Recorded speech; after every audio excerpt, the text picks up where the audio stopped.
and welcome. This is Tips for the Transition, the Career Roadmap, and I'm Maria Tomás-Keegan, your host. I created this show to share resources that help women navigate career and life challenges and to know they're not alone. And each week, my guest and I co-create a show to inspire women to become more confident, resilient, and brave in their careers and indeed in their lives. So if something resonates as you listen or watch and you would like more information, check out the show notes below for various ways to connect with my guest and me. So let me ask you a question. Do you ever feel like an imposter? That you're not qualified for the leadership position you're in or the promotion that you're looking for? You're not alone. Ambitious women like us experience imposter syndrome as we navigate a world that wasn't designed by us. So let's talk about imposter syndrome with my guest, Dr. Ann Whitehouse, a leading expert in female power, a success healer to visionary women, and the best-selling author of Pull Back Your Power. Dr. Ann is here to help us understand and overcome imposter syndrome. Get this, as a former metallurgical engineer, she's going to tell us a little bit about that. Dr. Ann knows firsthand the strain of succeeding in a boys' club world that can cause high-flying women to spiral into burnout. She has spent 2 decades unraveling the hidden power dynamic that still undermines women worldwide and has developed a unique solution called the REPOWER. This solution integrates subconscious reprogramming and subtle energy flow to help you change your power relationship in the world and feel genuinely safe in situations you used to dread. Through Dr. Ann's groundbreaking techniques, you'll learn to speak up, sail through limits, and flourish in the spotlight. And as a result, visibility fears and imposter syndrome disappear, leaving you free to step into your success and impact.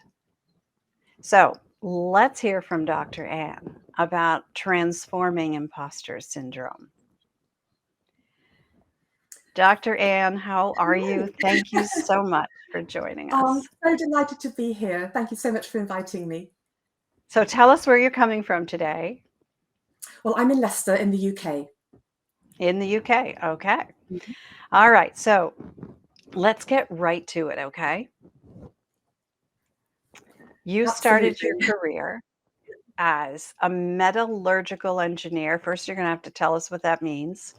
But I want to know how, from that, you then unraveled the secrets of imposter syndrome. So tell us a little bit about that. Right. Well, it's quite a story.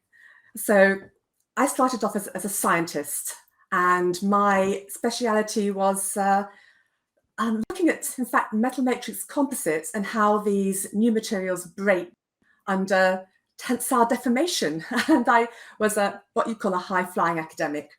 And I was all set for an academic career. And at the age of 26, I went into an engineering department as a university lecturer. And here's the thing, I started off confident. I knew my abilities. I could do the job just fine, but something happened. So as I went through that door, literally, it felt as if the rug was pulled out from under me. My confidence evaporated and my stress began to go up. And the more I was there, it was as if I had less confidence, even though I could do the job just fine. My belief in myself and my abilities just seemed to evaporate. And here's the thing, I didn't understand why. I didn't understand what was happening. So this was back in the late 90s. And I don't think we'd really thought of the word imposter syndrome. It hadn't really been put out there at that time. But looking back, I know that that's exactly what I had. And as time went by, my stress turned into anxiety, which turned into health problems. And basically, over the course of 6 years, my health completely disappeared. I spiraled into a spectacular burnout, and I ended up losing my scientific career completely. And I was left with this one really big question: why had I reacted that way in a career that I could do just fine in terms of the actual things I had to do for the job? Why had that rug been pulled out? So at the time, I was just trying to get my life back, trying to get my strength and my health back. But that took me into this fascinating world of the subconscious mind and how we interact with our environment. And it very soon became clear that it was the subconscious understanding I had of the world, of that environment and me in it, that had created all of this internal stress.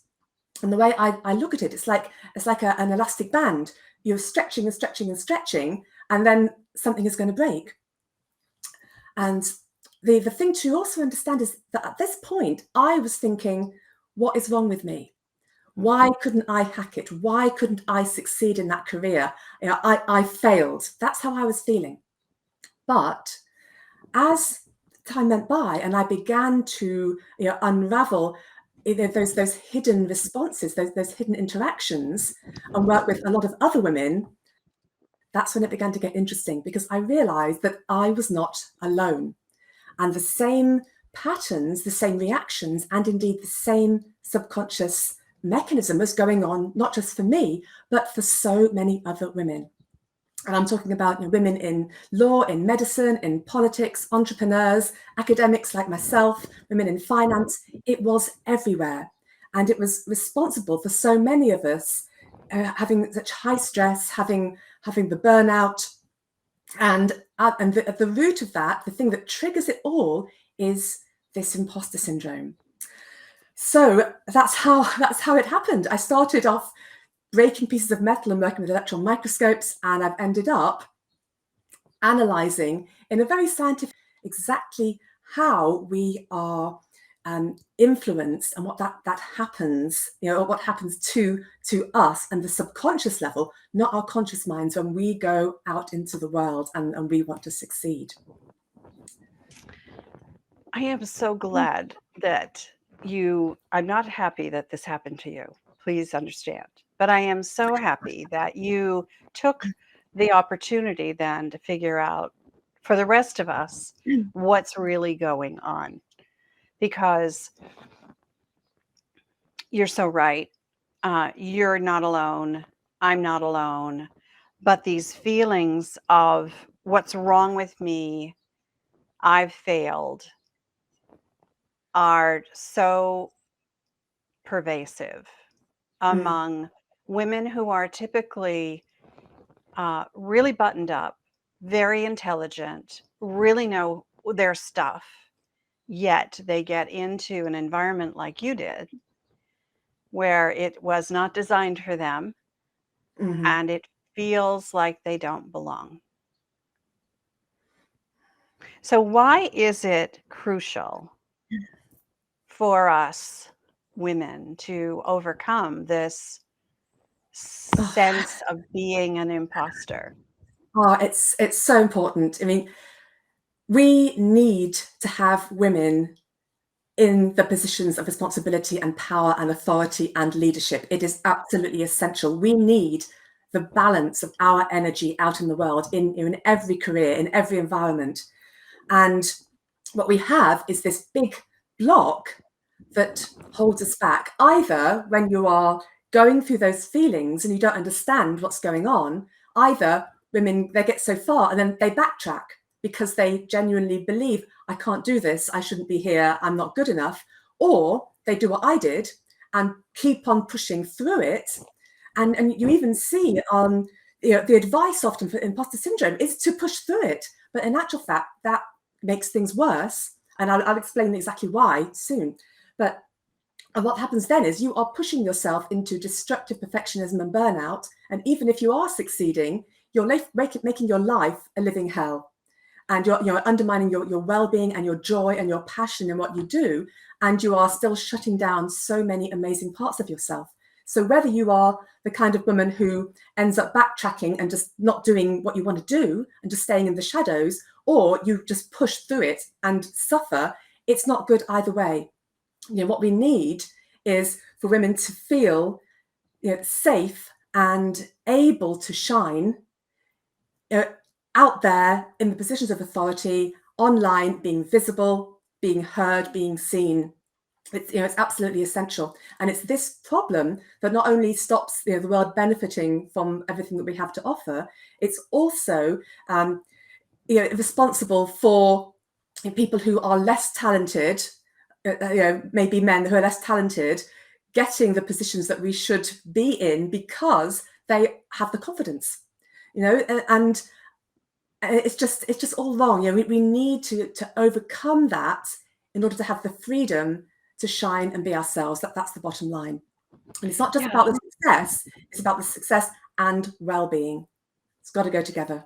Yeah, absolutely. You are so right. I can think of times in my own career where I sat back knowing that I could do it better, or but it was the environment I was in. I was in a very large corporation, male dominated industry, and there were pockets of women in leadership, but there were pockets, and it was in the areas where it seemed like women were okay to be there.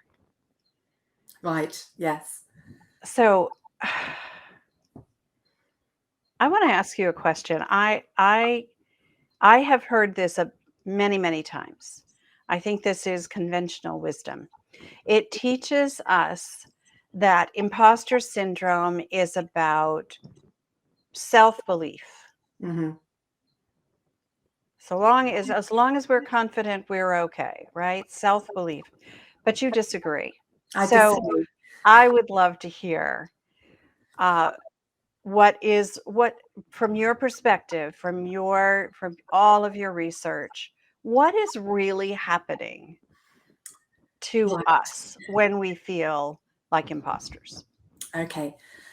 So this is it's not only different from what you might expect. It's also incredibly liberating when you have this understanding.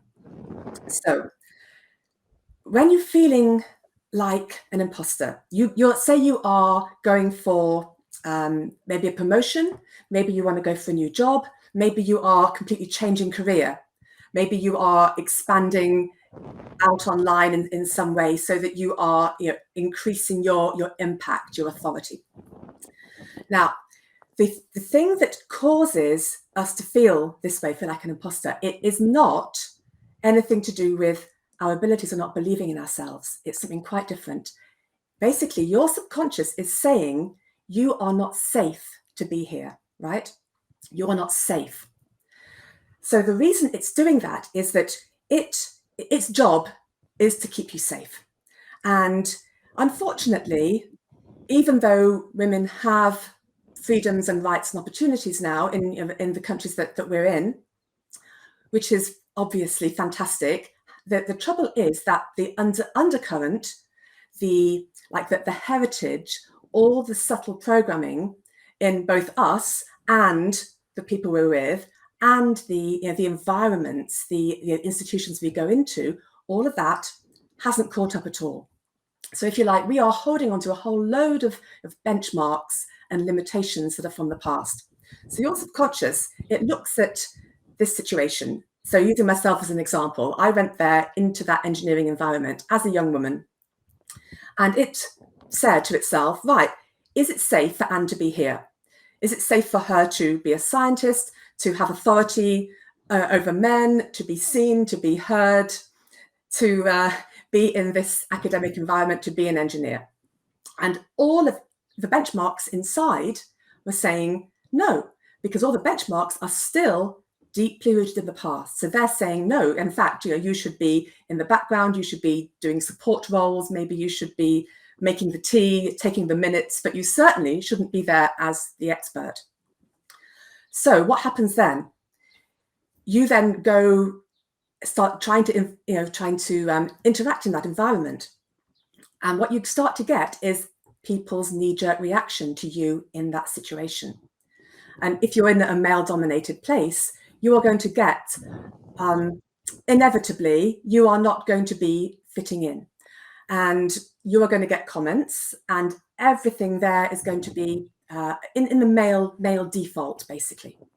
So every time you have an interaction with somebody, your subconscious is saying, you're not safe to be here. You're not safe to be here. So what happens? Subconscious says, goodness, I need to save her. I need to get her out. And what it does is it takes you into a fight or flight mode. Fight or flight. So immediately your subconscious says you're in danger. Your subconscious says you've got to get out of here. You are breaking all the rules because you've gone past all of those limits of what your subconscious thinks a woman should be. So there you are. Your subconscious is in fight or flight, and your power drains away. Your power absolutely drains away from you. And this isn't a belief in your empowerment. I'm talking about actual sort of energetic power. And the way to think about this is that the world literally is like some kind of machine. We're not isolated. We are all connected, and energy flows between people. And when you go somewhere, you are kind of fitting into that power circuit. And if you are not completely comfortable, completely in those benchmarks to be in that place, the power is literally drained from you. So you feel less and less secure, your body feels less and less safe, and your mind begins to tell you, you're not good enough, you're not good enough, you're not good enough. Because it's trying to get you out, it's trying to make you safe. But the actual fact is that you are good enough. And here's the interesting thing here is this: if you weren't going past all of those old limits, you wouldn't be feeling that way. So what it's actually showing you is that you are more than good enough. You're absolutely more than good enough. And the worse you feel, it proves how far you have come, if that makes sense. And it's like, oh my goodness, I feel terrible. I feel absolutely not good enough, but it's because I've broken all of those barriers. So a couple of phrases come to my mind as I'm listening to you describe what's happening to us. We're bucking the system, we're breaking the rules, as you say. Absolutely. And as a result of us trying, it's like hitting a brick wall. Every time we try to do what we know we can do, and there's another rule, there's another barrier. There's another limit. Another limit, right. There's another limit to us. And we think that makes us feel unsafe.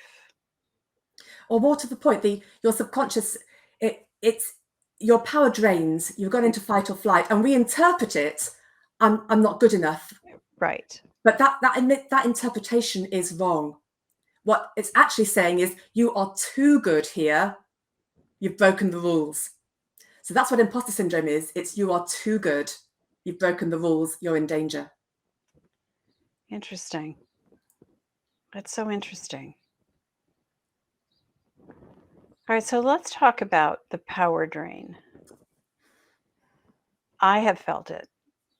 I talk about this a lot with my clients, stepping back into your power so that you can thrive, right? That's where we thrive, when we are standing in our power. Absolutely. So,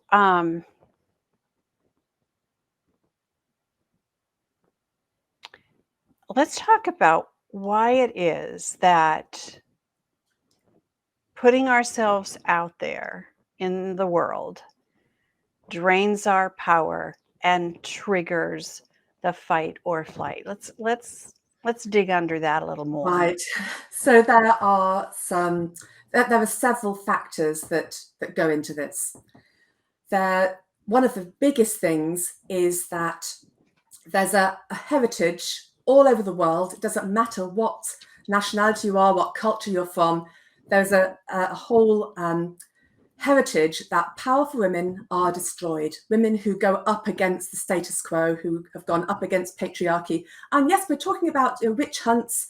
We're talking about all of that ancient history, but we're also talking about the here and now. And you still see this where a female politician will be attacked far more than a male, or if a female politician says a particular thing, she'll be called arrogant. Whereas if a man says exactly the same thing, he's a leader. This double standard is still there. Women who are in a position of power and are literally holding their power are attacked. And this is a heritage that we are holding as a group consciousness. We're holding it in our ancestry, and a lot of us are holding it in our own personal experience. So that is always giving us this push-pull of, if we want to be in our power, we want to have impact, we want to make a difference, but once we're there, there's, oh my goodness, I'm too powerful. Women who are powerful are destroyed. So that is huge, and that affects everybody. Then you've got things like it's what I describe as kind of the water torture, where you're dismissed, you're put down. I've certainly been asked to make the tea when I was the expert. There was one particular situation where I was giving a presentation, and the men in the room just talked over me and ignored me and I stood there for a whole hour, just unable to do anything because my power had drained so badly. And these things that when people assume you are less than you are, they assume that you are in a support role, the secretary, when in actual fact you're the consultant. And those things give you this message of, you shouldn't be here, you're not as good as us. And that is there. The first few times, or even the first few hundred times, it makes you angry and it makes you determined to prove yourself. But while you're proving yourself, underneath, your subconscious is getting that message: you shouldn't be here, you shouldn't be here, you shouldn't be here. And it's like this water torture, drip, drip, drip, drip. Yeah. And over time, that just accumulates, and it just adds up. And then you have about your personal experience. So these are where the really big things sit. So dealing with this often does require some individual attention. But if you have gone through any kind of abuse or harassment or any kind of sexual trauma, then those incidents are going to be literally frozen in your energy field as big, big power drains. And that means that you are at an immediate disadvantage, because you're like trying to hold that power together where you've got a big, big drain because of your experience. So that makes things even worse. And then, of course, there is any woman who has come from a very patriarchal family. Obviously, there are some cultures that are much more patriarchal than others. If you have been conditioned that you are there to serve men, that maybe you haven't been given the opportunities that your brother had, and all that the beliefs that go in around that, again, there's a big, big power drains. So you put all that together, and we are having to compensate for all of this power that is lacking. There's the power from our past. There's our response when we go into the world and start to get these various experiences. And then there's things like, for example, say you're going out online and you start to get somebody attacking you on your timeline. And all of this, it feels like an attack.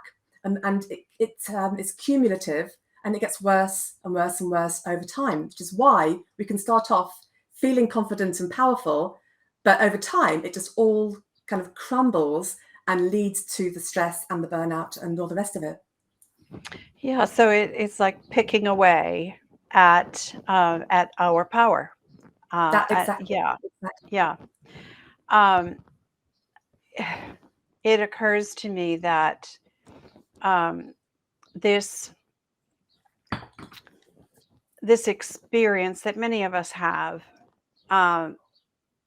requires this legacy you talk about, the heritage you talk about, of so many people, so that we don't walk into those kinds of situations as a matter of course. This is just the way it's been and will forever be. And with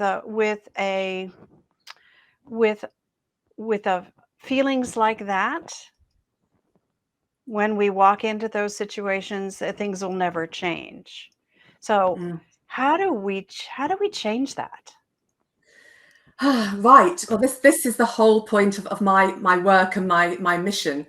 So we've got this mismatch between who we are, our abilities, our desire to make a difference, have an impact, and then underneath we've got all of this stuff undermining us and pulling the power away. And that will change. It will change over time. But I don't know about you, I'm not prepared to wait another 100 years for all of that to update naturally, right? I'm with you. I want it now. So the key is to understand the process. So as soon as your power begins to drain away, or as soon as you start to feel like an imposter, in the past, you might have thought, I'm not good enough, I need to go and do more training, or I just can't do this at all, I'm just going to back out. But if you have this new understanding that in actual fact, you've just triggered all of this subconscious process, you've gone into that machine which has drained your power, you, instead of stopping or getting stressed, you can say, right, actually, I know what Dr. Ann told me, my power is draining. I need to stop that power drain. And we do have the power to do that. And that's it. It took me many years to unravel this, but it's now, we understand what's really happening. So if we stop the power drain, and that's something you can do with your mind, you stop the power drain and then magnify your power. And this is a mental process.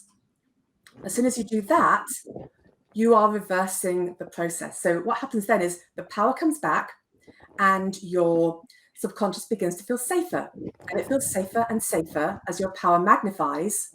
You're still in that situation, you're still in that meeting, or you're still online, or whatever you're doing, but your power begins to magnify. When you've cut off the power drain, your mind comes out of fight or flight. And when it does that, you immediately feel safer, stress goes down, confidence goes up. And here's the key thing.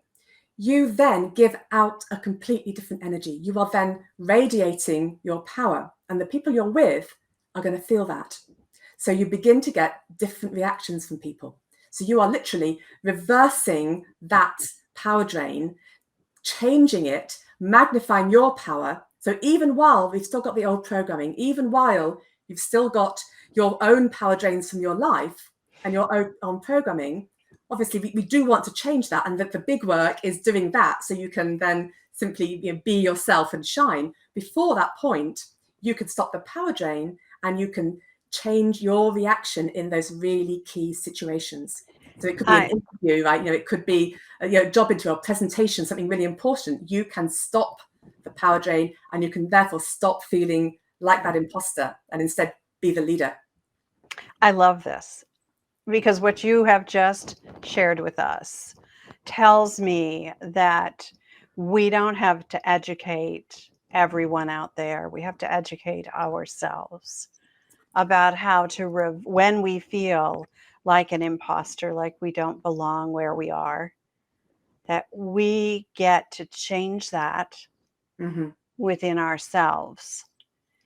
And that when we do that successfully, when we practice it, and this is going to take practice. It does take practice, yes. Right? Yeah. But when we learn how to do it, when we learn how to recognize it and then reverse it, and step out in our power, and people see that, their response to us will change. Absolutely. So it's as if we are changing the energy. Our automatic energy, our default is the power drain energy. That's what women have inherited. Nobody's fault. it's simply what is at the moment. But when we consciously change the energy we are holding, that is a catalyst which creates a new energy. We're changing the power circuit. And that's going to be far more effective than just telling people they have to treat you in a different way or putting a new directive for equal opportunities. It's this underlying power and energy, the frequency we're holding, which needs to change. And that's what we're doing. Okay. All right. So, I'm really curious about your transforming imposter syndrome process. So, to tell us more about the process itself? How does it start? How does it work?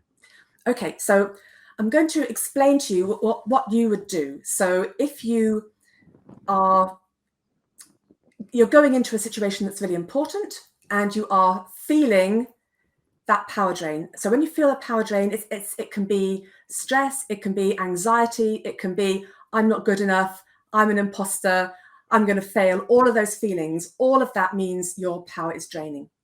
So I'm just going to talk you through what to do. So you can do this along with me now, or you can make a note and try it later.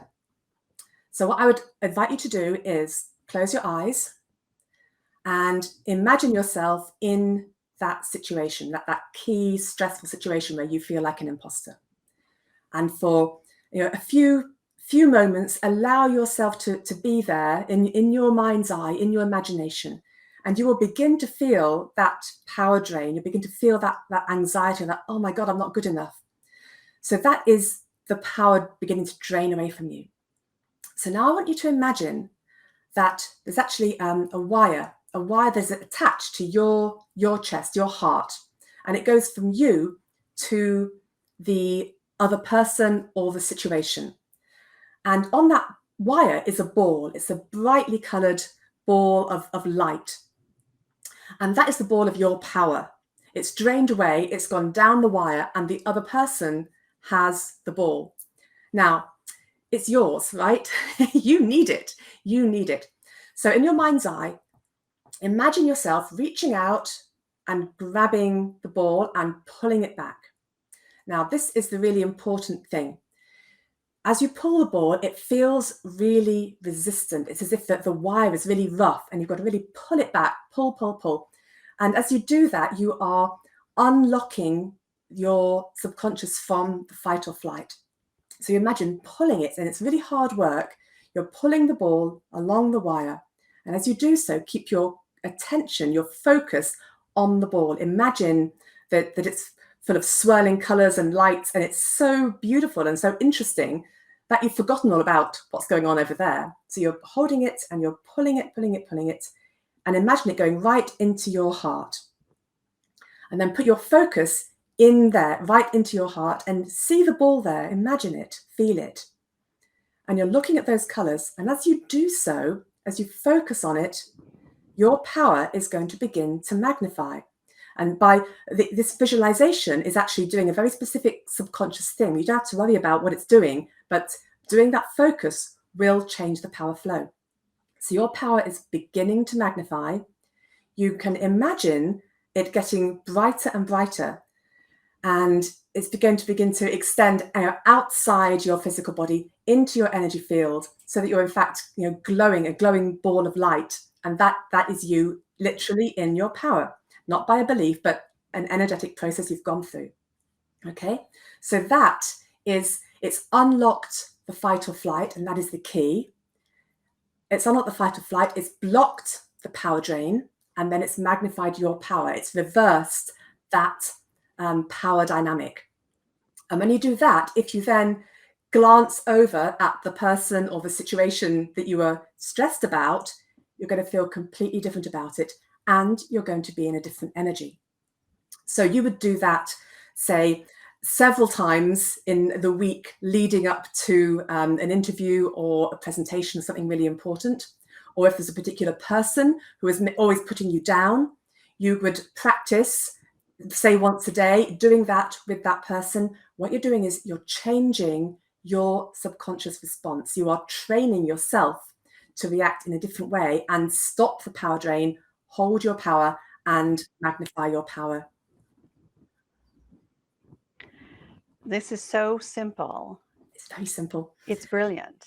It's a brilliant visualization of taking back your power. And I love the way you put it. Once you've taken it back, you get to magnify it, right? So that it can begin to stop the things that the drain caused, right? Exactly. The Exactly. fight or flight response, the feeling disempowered, the feeling that that you're not good enough, when in reality, when you're holding this in your heart and you're magnifying it, then your confidence soars, your resistance recedes. So many Absolutely. things. I can think of so many Anxiety things. goes down, you relax, and of course, Yep. when you do that, you perform so much better.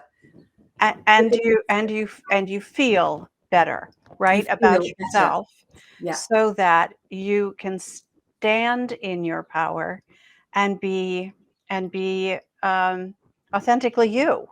exactly. You And don't so have to you can then pretend to be someone else. you can enjoy doing what you're passionate about instead of it being a nightmare, instead of having to, oh my God, I've got to get through that anxiety because I've got to survive this. It becomes, I love doing what I do and I'm safe to shine as me, not holding Right. myself back.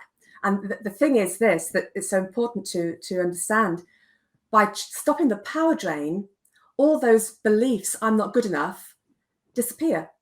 It was an illusion. It's a complete illusion. It's that subconscious mechanism. And when you're holding your power, suddenly it becomes, you know what? I'm totally good enough. Like, look at my qualifications, look at my experience, look at my Right. motivation and my passion. I'm Absolutely. so good enough. Yeah. But it's all that while we're not holding our power and there's limits of triggering, it's what I said at the beginning. We are too good and it's not safe to be seen to be that good. And that's what is at the root of the imposter syndrome.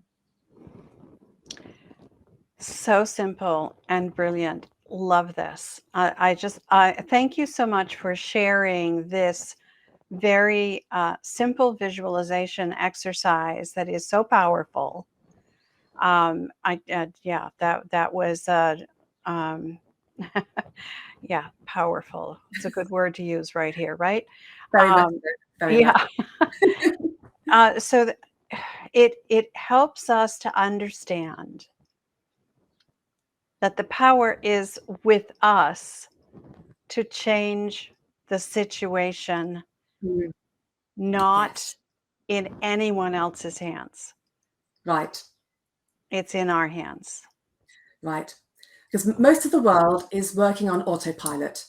People are not generally, obviously, few exceptions, people are not generally trying to undermine you or hold you Right. back at all, but they're on autopilot. They're not aware enough. And this power drain, this power circuit, we've inherited it, we're born into it, we've lived in it. It's so normal, we don't even feel it. It's not until someone says, oh, goodness, this is what is happening. I need to stop this, that we Yeah. begin to make a new power circuit. And everyone else is in their own world, right? They're seeing things their way. Yeah, And they may have their own power drains, and they may be they will. resisting them in a way that appears to us, because we're responding to our own view of our own perspective of the situation, right? It appears to us that they're trying to undermine us. And that may not be the case at all. So if we each just take back our power and step into it and shine as ourselves, if everybody did that, oh my, what a beautiful I world mean, it the would world would be be, so right? different. It would be so different immediately. Yeah, It just would be it would amazing. be. It would be. So the clear message from you, Dr. Ann, is that we need to do this for ourselves. It's Mhm. all literally in our heads, right?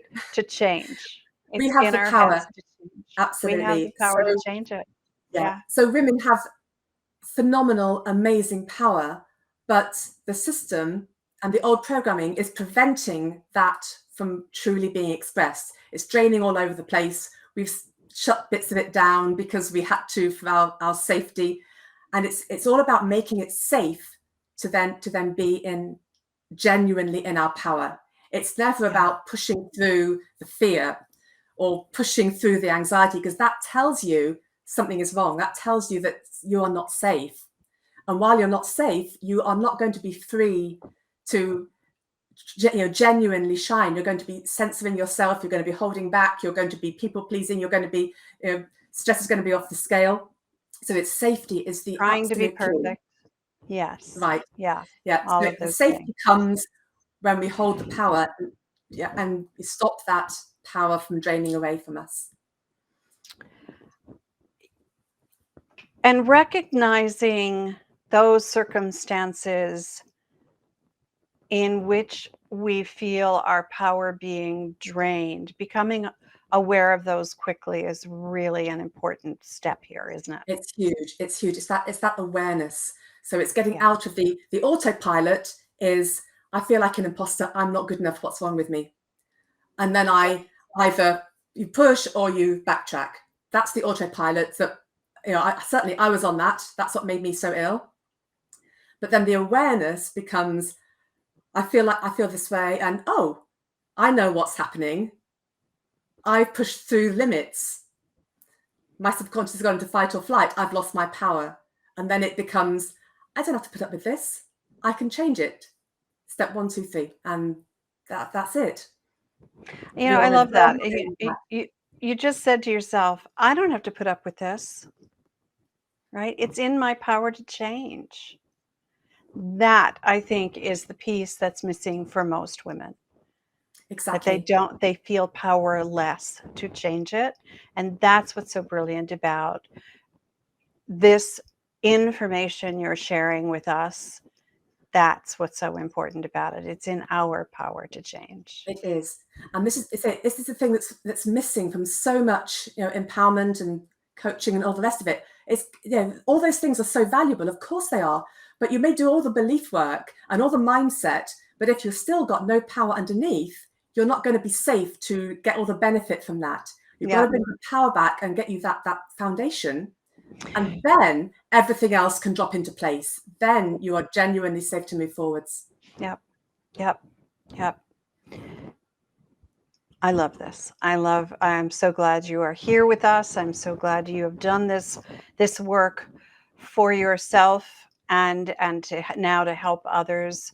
And there are a lot of people who may need help in doing this. And there are those of us like you and I who are here to help.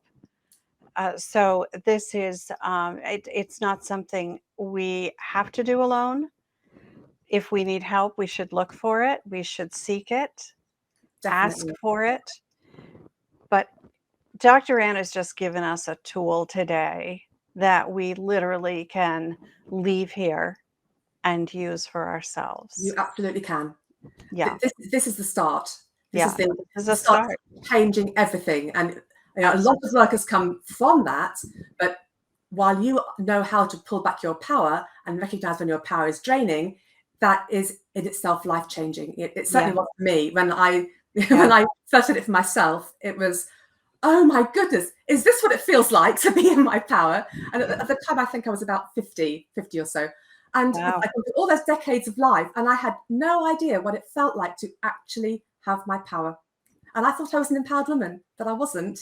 I was very forceful and motivated and passionate and very determined, but I was doing all of that while running on empty. Yeah. While running on empty, that's so important for people to hear, because there are many women whose cups are dry. Exactly. And they have nothing left to give. So what's going to happen, of course, is that they physically, emotionally, spiritually will become drained. They will. Yeah. All right. Well, we could talk about this for hours. I know we could. But we need to wrap this up. But before we do, I would love for you to kind of tie this all up in a bow for us, Mhm. what are the key takeaways? We end every episode with tips or Yeah. takeaways from my guest. It's why I call the show Tips for the Transition. So help us with the tie in the bow for us. What's your first takeaway? Okay, so my first takeaway is when you feel like an imposter, it's actually nothing to do with your abilities at all. It is completely an illusion. When you feel that way, you can immediately disregard it. All it is, it's a signpost that says, I now need to look at my power. And that in itself is absolutely huge. I love that. That's so it's key, right? It has to start there when Yeah, we notice that something is draining our totally power. important. Yeah, love that. All right, what's number 2? Okay, so number 2, this is even better. And this is this is thinking about my elastic band analogy. The worse you feel is the proof of how good you are. So the more you are feeling not good enough, the more you're feeling like a failure, the more fear you are experiencing, that is the measure of how far you have come past those old benchmarks. So that shows you, it's the proof of your abilities and your determination and your motivation and your passion and everything. The worse you feel, that's actually the proof of how good you are. Wow. That's going to take a minute to sink in. It does So take a minute, but when you get it, it's, oh the my worse, goodness. yeah, the worse you feel, the better you Yeah, are, the better you are. because you've tried so hard, right, Because you've to gone so prove far, you've yourself, gone so right? far past You've the come limits. so far. Yes. Yeah, I love that. That's a Because great way to look at it. if you weren't That's so good, empowering. it is. If you weren't It brilliant, is. you would have stopped at the limit, right? Yep. You just stopped Yep. at the limit. But because you are so gifted, you've gone way past it. And that mismatch is what makes you feel bad. Yeah. I love that. I'm certain people are gonna stop and replay this part of this show and listen to that again, and it will be well worth it. Write it down too. All right, what's your third one? Okay, so the third one is when you feel that you're not good enough, don't push harder. Don't push harder because you're just going to make that mismatch worse and then something is going to break. Instead, you are aware that your power is draining and you do what I taught you. Do that visualization with the ball on the wire. Once your power is back, then you're going to feel safe to simply move forwards, easily, gracefully, Without pushing. without pushing. Yeah, that effort is in and of itself draining you. That, yes, it's draining and you're just making the problem worse. And Right. that's the slippery slope to burnout.